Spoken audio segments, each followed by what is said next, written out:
பெருமதிப்பிற்குரிய நடுவர் பெருந்தகை அவர்களே, இரண்டு அணிகளையும் சார்ந்த அறிஞர் பெருமக்களே, கன்னி தமிழ் பாடி கம்பன் புகழ் வளர்த்துக் கொண்டிருக்கிற டெல்லி தமிழ் சங்கத்தை சார்ந்த ஆன்றோர்களே, இங்கே பெரும் திரளாக கூடியிருக்கிற என் அன்பிற்கினிய சகோதர சகோதரிகளே, உங்கள் அத்துணை பேருக்கும் என்னுடைய பணிவான வணக்கங்களை கனிவோடு தெரிவித்துக் கொள்கிறேன். ஐயா, பொதுவா ஆண்கள் முன்னுக்கு பின் முரணாக பேசுவார்கள் சில சூழ்நிலைகள்ல. ஆனா தெளிவா இருக்கும் போதே முன்னுக்கு பின் முரணாக பேசிய ஒரே ஆண் கதாபாத்திரம் என்றால் அது எங்க ஜான் பிரிட்டோவாகத்தான் இருக்கு. நான் புதுசா ஒன்னும் அவருக்கு பதில் சொல்லல, அவர் சொன்னதையே சொல்றேன். சுக்ரீவனை பத்தி அவர் சொல்ல ஆரம்பிக்கும் போது என்ன சொன்னார்?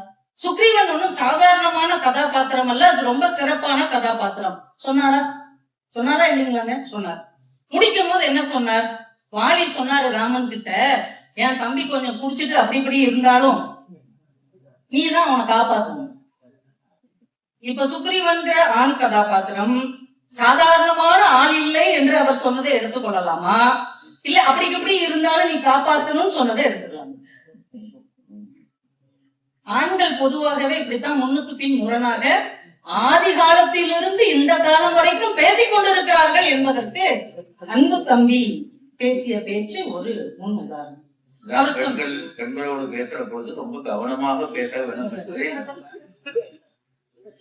கம்பன் இந்த காப்பியத்துக்கு ராம அவதாரம் என்று ஆண் கதாபாத்திரம் பெயரை வைத்தார் அப்படின்னாரு. ஆனால் இந்த ராமாயணத்துக்கு இன்னொரு பெயர் உண்டு. நம்முடைய தமிழறிஞர்கள் எல்லோரும் சேர்ந்து வைத்த ஒரு பெயர் உண்டு. தியாகத்தின் செல்வியாக இருந்த சீதையை விட்டுவிடக் கூடாது, சிறை இருந்தவள் ஏற்றம் பெற்ற காப்பியம் என்று இதுக்கு இன்னொரு பெயர் உண்டு. நீங்க பாஷாவை மட்டும் பாப்பீங்க, மாணிக்கம்னு ஒரு பேரு இருக்கு.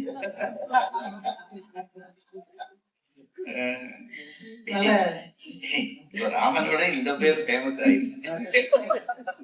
ஐயா, பொதுவா மலையாளத்துல எழுதாப்புறம் படிப்பது அப்படின்னு ஒரு வார்த்தை உண்டு. ஒரு படைப்பாளன் எந்த விஷயங்களை எல்லாம் எழுதுகிறான் என்பதை விட எதை எழுதாமல் விட்டான் என்பதிலும் முக்கியமான குறிப்பு இருக்கிறது. நீங்க பரதன், லக்குவன், சத்ருகனன் இவங்க 3 பேருடைய தியாகத்தை மட்டுமே கம்பன் எழுதி இருக்கிறான் என்று பார்க்கும்போது எழுதாபுரத்தில் இருக்கிற 3 பேர் யார் தெரியுமா? சுருதகீர்த்தி, மாண்டவி, ஊர்மிளை என்கின்ற எழுதப்படாத பெண் பாத்திரங்களும் தியாகத்தில் சிறந்துதான் இருந்தார்கள் என்பதை தயவு செய்து இந்த 3 பேருக்கும் நான் சொல்லுகிறேன். அவர் மட்டும்தான் எங்க 3 பேருக்கு சொல்றாரா? என்னால முடிச்சது நானும் அவங்க 3 பேருக்கு சொல்லி. தியாக உணர்வு அப்படின்னா என்னங்க? தான் தனது என்கின்ற உணர்வு அற்று போய் இருப்பது தியாக உணர்வு. தியாகம் அப்படிங்கிறதுக்கு ஒரு அறிஞர் வரைவிலக்கணம் தருகிறார். பிறருக்காகவோ அல்லது உயர்ந்த ஒரு நோக்கத்துக்காகவோ தனக்குரிய விருப்பங்களை, தனக்குரிய நலன்களை, தனக்குரிய சுகங்களை முழுமையாக விட்டு கொடுப்பது அல்லது அர்ப்பணிப்பது தியாகம் எனப்படும். இந்த வகையில நம்ம பார்த்தோம்னா இந்த காப்பியம் தொடங்கினதுல இருந்து கடைசி வரைக்கும் ஏதாவது ஒரு பெண் பாத்திரம் தன்னை தியாகத்திற்கு ஆளாக்கி கொண்டே இருக்கு. நீங்க அயோத்தியில பாத்தீங்க அப்படின்னா தூய மொழியாக இருக்கக்கூடிய தூய சிந்தை கொண்ட கைகேயி அவ தீய வழியும் தீயவளாக தன் நற்பெயரை தியாகம் செய்கிறார் அவதார நோக்கத்துக்காக. கோசலையை எடுத்துக்கிட்டோம்னா தன்னுடைய நாளைக்கு விடிஞ்சா பட்டாபிஷேகம், ராமன் அரசன் ஆயிடுவான், நம்ம அரசனுக்கு அம்மாவாயிடலாம். எவ்வளவு பெரிய பெருமிதம். ஆனா அது அப்படியே மாறி போய் அந்த பெருமிதம் என்கின்ற ஆளுமை உணர்வை தியாகம் செய்து ராமனையும் 14 வருஷம் பிரிந்து இருக்கிறார். அது ஒரு தியாகம். அதுலயும் 3ஆவதா ஒரு கதாபாத்திரம், பெண் கதாபாத்திரத்தை எங்கள் கம்பன் காட்டுகிறார். ரொம்ப ஆச்சரியமான ஒரு அம்மா. நம்ம சங்க காலம் தொடங்கி சமகாலம் வரைக்கும் எத்தனையோ தமிழ் இலக்கியங்களில் அம்மாக்களை பார்த்திருக்கிறோம் இல்லையா? தன்னுடைய மகன் போருக்கு போகும்போது சென்று வென்றுவான்னு திலகம் விட்டு அனுப்பிய ஒரு புறநானூற்று அம்மாவை நாம் பார்த்திருக்கிறோம். ஒரு நாளிகை கழித்து உங்கள் மகன் பிறந்தால் அவன் சிறந்த பக்தனாக வருவான் என்ற உடனே தன் உயிரையே பணையம் வைத்த ஒரு ஆன்மீக அம்மாவை நாம பார்த்திருக்கிறோம். உனக்கு எனக்கும் தனித்தனி அம்மாக்கள் கிடையாது, எல்லாருக்கும் ஒரே அம்மா என்று சொல்லுகிற லாசாராவுடைய அம்மாவையும் நாம் பார்த்திருக்கிறோம். ஆனால் எந்த அம்மாவிலும் சேர்த்தி அடையாத ஒரு மிகப்பெரிய தியாகத்தின் தீச்சுடராக ஜொலித்த ஒரு அம்மாவாக கம்பன் ஒரு பெண்ணை காட்டுகிறான். அந்த பெண்ணுக்கு பெயர் சுமித்திரை. நீங்க சுமித்திரை என்கின்ற ஒரு அம்மாவின் தியாகத்திற்கு ஈடாக யாராவது ஒருத்தரை காமிச்சிருங்க பார்ப்போம். அடுத்து வருகிற ராஜ்குமார் சார் தான் சொல்லணும். நீங்க பொதுவா அம்மாவுக்குன்னு ஒரு குணம் உண்டுங்க. பசங்க வீட்டை விட்டு கிளம்பும் போதுமா போறேன் அப்படின்னு போனாங்கன்னு வைங்க, என்ன சொல்லுவாங்க? வா அப்படின்னு சொல்லுவாங்க, இங்க வா, தண்ணி குடி, ஒரு நிமிஷம் நில்லு, போயிட்டு வாரேன்னு சொல்லிட்டு போ. அவன் பக்கத்து தெருவுக்கு தான் போவான். அவன் பக்கத்து தெருவுக்கு போனா கூட என் பிள்ளை பத்திரமாக வர வேண்டும் என்கின்ற உணர்வு அம்மாவுக்கு இருக்கிறது, அதனாலதான் போய்விட்டு வா என்று சொல்லுவார்கள். ஆனால் சுமித்திரை தன்னுடைய மகனை பார்த்து என்ன சொல்லுவாங்க? இதுதாங்க தியாகத்தின் உச்சம், தியாகத்தின் சிகரம் என்று சொல்கிறார்கள் இல்லையா? அந்த இடத்தில் தான் சுமித்திரையை கம்பன் அழகாக இங்கே காட்டுகிறார். ராமன் கோசலை கிட்ட தனக்கு பட்டாபிஷேகம் இல்லை, காட்டுக்கு போறேங்கிறத சொல்லிட்டு கோசலை அந்த பக்கம் தசரதனை பார்க்க போயிடுறாங்க. இவர் சுமித்திரையை பார்க்க வர்றாரு. மற்ற இவள் தன்னையும் ஆற்றி இச்சோகம் தீர்ப்பவள் என்று சுமித்திரை மேகம் தோய் தனிக்கோயில் மேயினான் அப்படின்னாரு. மேகம் சூழுகிற கைகையினுடைய வீடு, அரண்மனை. நான் யோசிச்சு பார்க்கிறேன், மேகத்துக்கு என்ன குணங்க உண்டு? உப்பு நீர் கடலை தான் வாங்கி கொண்டு இந்த பூமிக்கு புதிய மழையை கொடுப்பது மேகத்தின் இயல்பு. சுமித்திரை ராமனின் துயரத்தை தான் வாங்கி கொண்டு கோசலைக்கும் ஆறுதலாக இருக்கிறாள் என்பதை அந்த ஒற்றை வார்த்தையில் கம்பன் படிமமாகவே சொல்லியிருக்கிறார். அது அவங்களுக்கு புரிஞ்சிருச்சு. எதிரணிக்கு புரிஞ்சிச்சா என்னங்கிறது தெரியும். இப்ப லக்குவன் சுமித்திரை காதுல விழுறான்.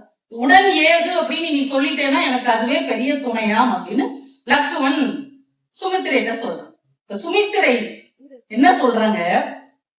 லக்குவன் சுமித்திரையிடம் கேட்டது அனுமதி, சுமித்திரை லக்குவனுக்கு ஈட்டது கட்டளை.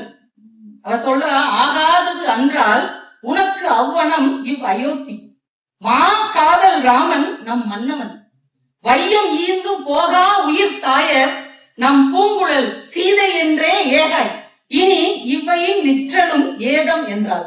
பின்னும் பகர்வாள், இதுதாங்க ரொம்ப முக்கியமான பாட்டு. பின்னும் பகர்வாள், மகனே இவன் பின் செல், தம்பி என்னும்படி அன்று அடியாரினில் ஏவல் செய்தி, மண்ணும் நகர்க்கே இவன் வந்திடின் வா, அது அன்றே முன்னம் முடி என்கின்ற வார்த்தையை சுமித்திரை வாயால் சொல்லுவதற்கு கம்பன் எழுதும் போது நிச்சயமாக கம்பனின் கைகள் நடுங்கியும். அண்ணன் திரும்ப நகரத்துக்கு வந்தா நீ திரும்பி வா, இல்லை என்றால் மடிந்து போய் என்று ஒரு தாய் தன் பிள்ளையை சொல்ல முடியுமா? இந்த வார்த்தை எழுதும் போது கம்பன் மனம் கலங்கி இருப்பானா இல்லையா? ஒரு நிமிடம் கம்பனை தாயாக மாறி இருப்பான் இல்லையா?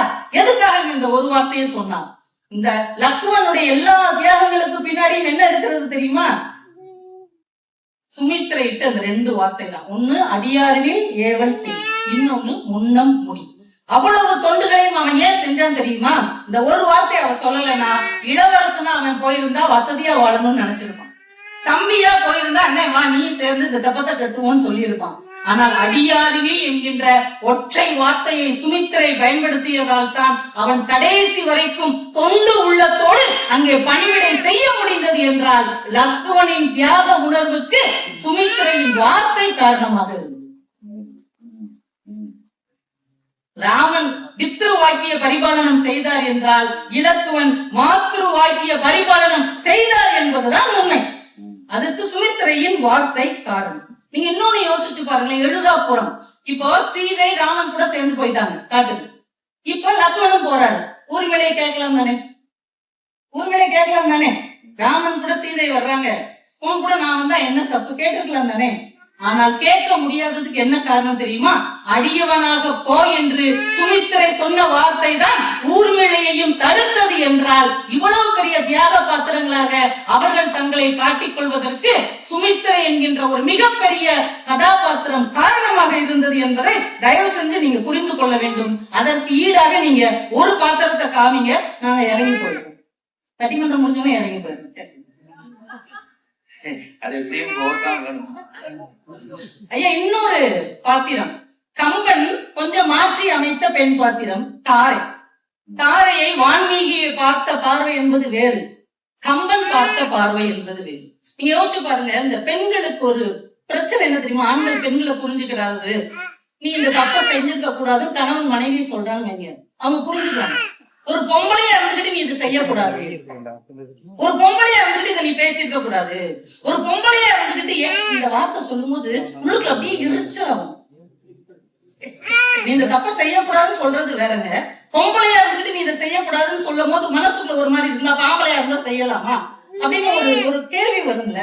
இதேதான் தாரை சொல்றா வாலி போகும்போது போருக்கு சுக்ரீவன் வந்தவனே, இங்க பாரு ஏற்கனவே அடி வாங்கிட்டு உடனே திரும்ப வந்திருக்கிறான்.